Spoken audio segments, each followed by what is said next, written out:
my community Wala means belongs to. And this family name came about when my grandfather was settled here many years ago as a trader. And later on, after the Second World War, he moved over back to India because a lot of his business was destroyed. And when he went back, people started associating himself as Singapore because he came from Singapore.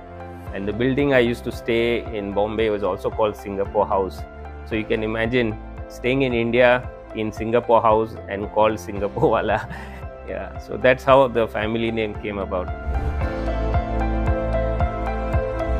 Well, I'm a general surgeon, and my daily working usually involves dealing with a lot of different types of patients who need various surgical problems settled.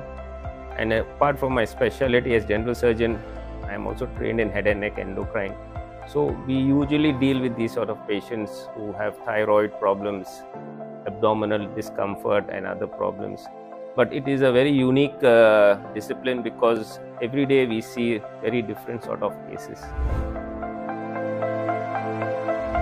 I personally feel it is a calling.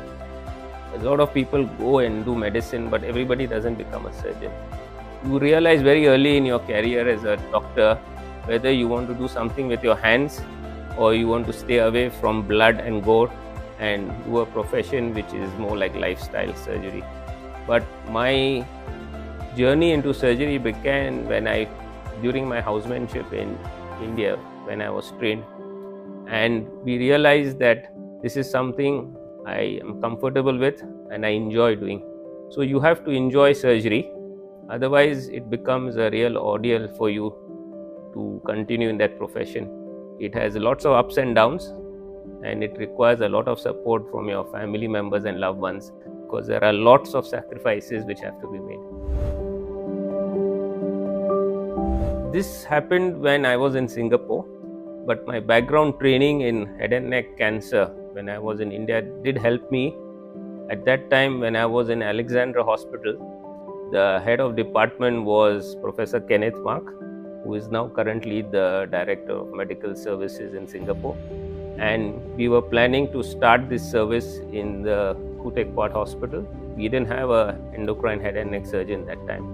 And then he pushed me into this branch because he felt that with my background and training, it would be a very natural progression for me to set up and do the endocrine surgery work in Tempat. So that's how we started this service when I came back from my training abroad.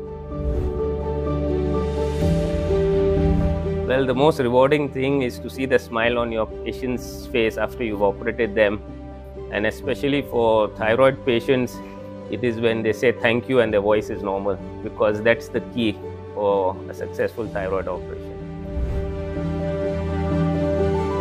In today's environment, surgery has become more and more challenging because you see the learning curve which every surgeon has its own pitfalls. But the pressures that we face now as surgeons is that we cannot make complications, or complications should not be made. So it's almost like trying to tell a child, you have to learn to walk, but you should not fall down. Now, how is that possible? So this is a continuous challenge that we face to train the future generations.